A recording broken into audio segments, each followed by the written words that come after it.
Okay, here's the deal. Thanks to my intelligence and foresight, I've got tabs on a salvage crew scouring the ocean floor for a smuggler boat that just went down. Apparently, they're on this massive barge using magnets to search for any highly valuable goods that were on board the wreck. I got a rough idea of where they might be working, so head over there and let's figure out how to steal their sunken treasure.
please say you found the cargo? I got a truck waiting nearby, and I really don't want to lose my deposit. Load everything in there and drive it back to the hangar.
Now, with great pleasure, we welcome distinguished House Oversight Committee Chair James Comer. He's going to talk about the Biden scandals. Welcome back, Mr. Chairman. You're wonderful to be so accessible. Before we get to the Biden stuff, your thoughts on today's Supreme Court decision? I'm very pleased with the Supreme Court decision. This ends reverse discrimination, which is what I've always called it. And I think this shows to people elections matter. We have a conservative constitutional Supreme Court now, because we had a President Donald Trump who nominated 3 good conservative judges to the bench. So this is a win for fairness, a win for the Constitution today. You know, Jimmy, Joe Biden always talks about democracy. And he was MAGA. They're all undermining democracy. Of course, attack on Trump, I get that. Today, he attacks the Supreme Court, which I would regard at least not a democracy-oriented attack. The court is the court. Nominated by a president, voted upon by a Senate, and it's a law. I mean, that is democracy at work, but he won't accept it. He won't accept it if it doesn't go his way. Yeah. He thinks he's above oversight. He thinks he's above checks and balances. He thinks he can rule by executive order. And obviously he can't. And thank goodness we have 3 branches of government, and good for the Supreme Court. Yes, sir. Okay, thank you for all that. Let me go back into the Biden scandals now. So much has been happening almost at warp speed, and you have been right in the middle of it. You've broken a lot of barriers, particularly how you've broken barriers through the FBI, which I think is quite remarkable. Now, as I understand it, you are going to be re-engaging in the search for these Treasury suspicious bank accounts, which you believe are going to continue to tell a very important and difficult story for father and son Biden. Can you please expand on that? Absolutely. We went through a battle for several months with Janet Yellen to have access to the suspicious activity reports on the Biden family. These are the bank violations that the bank reported potential criminal activity to the Treasury Department. The Biden family had over 150 of these, which that alone is a red flag. The Treasury Secretary and the media and the Democrats said, you don't need them, you won't be able to find anything. Well, this is what we found with those suspicious activity reports. Spending 2 weeks in Treasury going over those, we found there were more bank accounts, more shell companies, and more Bidens who were involved in the money laundering scheme to extract money. A spontaneous deep sea excursion. And the fact that those payments were made to Biden family members while Joe Biden was vice president. So it was a very productive trip to Treasury. Now we're going back in lieu of the new evidence with the FBI Form 1023 that alleges Joe Biden took a bribe from a Ukrainian oligarch.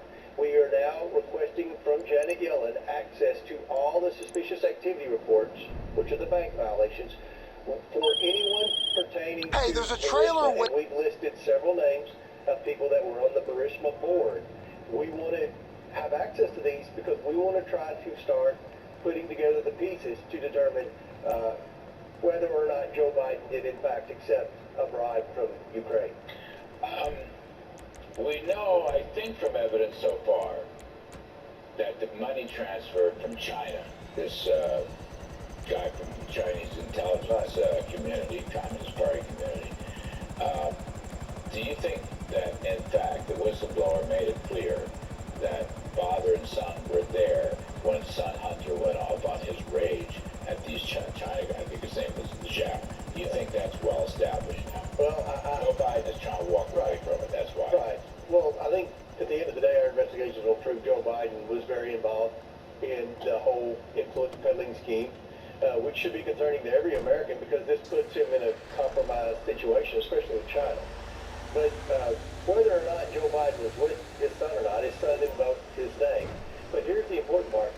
Days after that threatening message was sent from Hunter Biden to the representative of the Chinese Communist Party, a substantial wire was transferred from the Chinese Communist Party to the Biden family. $5 million. So that shows that that this was a family enterprise and that they had to use strong-arm tactics and threats. And I think that China could do that to Joe Biden any day in office. They could say, we could send documents to the House Oversight Committee that shows you were on the tape for years. That would put Joe Biden in a compromised situation. That would lead to strange decisions Joe Biden would make that would put America last and China first in the energy policy. That would open doors for entry for China to invest in more industries in America. Just the exact things that Joe Biden's doing while he's president. So this investigation is of the utmost importance for our national security, and every day we uncover more information that would implicate Joe Biden was front and center in this terrible influence peddling scheme, or even worse, bribery. Yeah, well, it looks like racketeering and bribery, but I want to go through it. Checks showing Romania. Can you just add that? The poor Romanians don't get enough credit here for their law breaking. What can you tell us about Romania? Well, he went to Romania, just like he did Ukraine, and he talked about foreign policy, and he had foreign aid. And a few days after he left Romania, then payments started mysteriously happening from a Romanian foreign national into the Biden shell companies that were then laundered down. To what services, sir? We don't know. Exactly. We don't know. What was this service? What was it? I wish you were a White House reporter. Now, they started asking Jean-Pierre these questions, and she won't answer the question. So did money start flowing into these multiple LLCs from Romania? From an oligarch in Romania, or from a foreign national? Foreign It would national. be, by definition, an oligarch. All right. But a shady character. A shady character that's been investigated for fraud. Now that's from the bank account, the suspicious bank account. Absolutely. Okay, so that's very important. Now let's go to Burisma. All right. Have you seen suspicious bank accounts on part back and forth with the multiple Biden LLCs? It's just racketeering of the word and Burisma. We haven't. We've been blocked. You have not. We have not yet, because we've been blocked from access to anything Burisma related. Oh. Because the Democrats had labeled this as Russian disinformation, as a Rudy Giuliani scarier tactic that wasn't true. Well, now with the FBI form, that, remember, the FBI denied existed for a long time, when we finally got access to it. This shows a pattern that's consistent with what we saw in Romania. Now we're able to successfully subpoena bank records pertaining to Ukrainian transactions. From the Treasury. Well, the bank records will be from banks, but the Treasury will have the bank violations. So there's the bank violations and the bank records. We're going after both. And both complement each other, because the bank violations help us find more bank accounts. You can't underestimate or imagine how many different bank accounts the Bidens have. And that was in the FBI form, where the oligarch bragged and said that investigators would take 10 years to find all the different transactions, because we use so many different banks. That's what we've already found in China and Romania, and I believe we can find it in Ukraine now. So now we have ammunition, because of the FBI form, to gain access to Treasury for those bank violations pertaining to Burisma, as well as new bank statements. Or you'll subpoena Treasury people? We'll do whatever we have to do, but I'm pretty confident they're going to let us in there. My favorite bank account was Malta. Yeah. I mean, you must have friends that have checking accounts. No, I do not. Those are a little harder to get. I don't think the offshore ones are very challenging. I was terribly interested in Malta. It's a lovely place. I'm sorry for my wife's humor. Now, about this Burisma oligarch who's on the lam someplace and may or may not have these telephone tapes. Friends of mine have said to me, well, he's not in Ukraine. He's going to be out there. He's got money. Some people have said he's going to be in the gambling casino in Montenegro or someplace in Eastern Europe right out of Casino Royale. But in all seriousness, what's the next step? Track him down, the oligarch and his telephone tapes, two of which were to Vice President Biden, the other 15 to Son Hunter. Well, we have him, and he has a relative that we believe may have possession of some tapes as well. We believe that he duplicated the tapes. Mm-hmm. So we're trying to gain access to those. That's going to be a challenge. Our investigation centered around our Hey, how can I help? around bank statements. One limo coming up. If we can find the mysterious transactions coming from Ukraine, I think that's a pretty good indication that FBI allegation was true. We have informants and tipsters who have led us to different accounts that may contain some of this Ukrainian money. Everything that we subpoenaed thus far, we knew exactly what we were getting. Do you have investigators over We do. We don't have any Eastern Europe looking for this guy? No, we do not. I wish we did. If we had the budget to do it, we would. But we have a good staff that has the expertise to put together all these bank statements. And you know, with the subpoenas, in the past, Congress would issue subpoenas just so they could go on TV and say, I issued a subpoena, but nothing would ever happen. The January 6th committee did that. They subpoenaed half the people in the Trump administration, but nobody ever showed up. They never got any information. They were just doing it as a political stunt. Every subpoena that I've signed as chairman of the House Oversight Committee over the last 5 months, we've gotten 100% of what we requested, whether it's with the FBI or with banks or with Treasury. So we have built up success that will lead to more success, because now what we're subpoenaing is a lot more challenging. And you've done it publicly and transparently. 100%. Put even more pressure on them. Unlike No one's done a special before. counsel, That's right. we've been public and transparent with the media on what we're doing.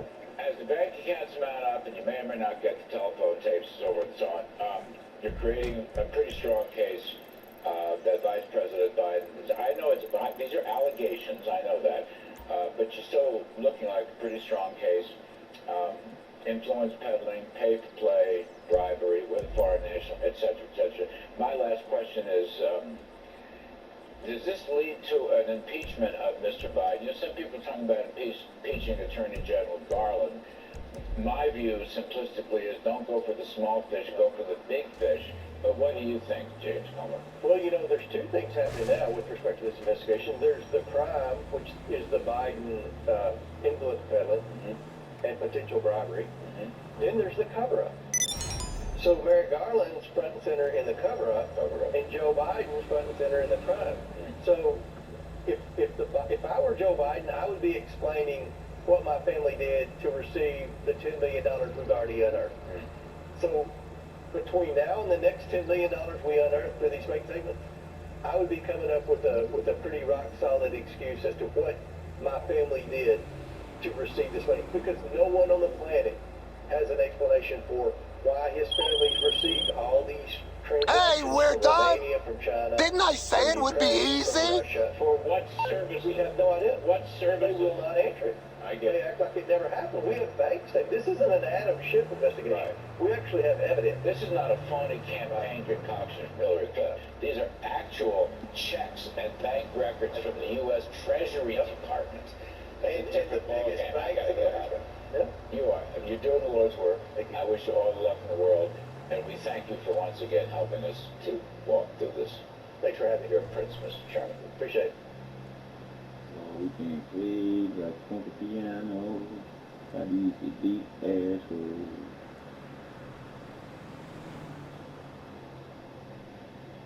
Root Matic.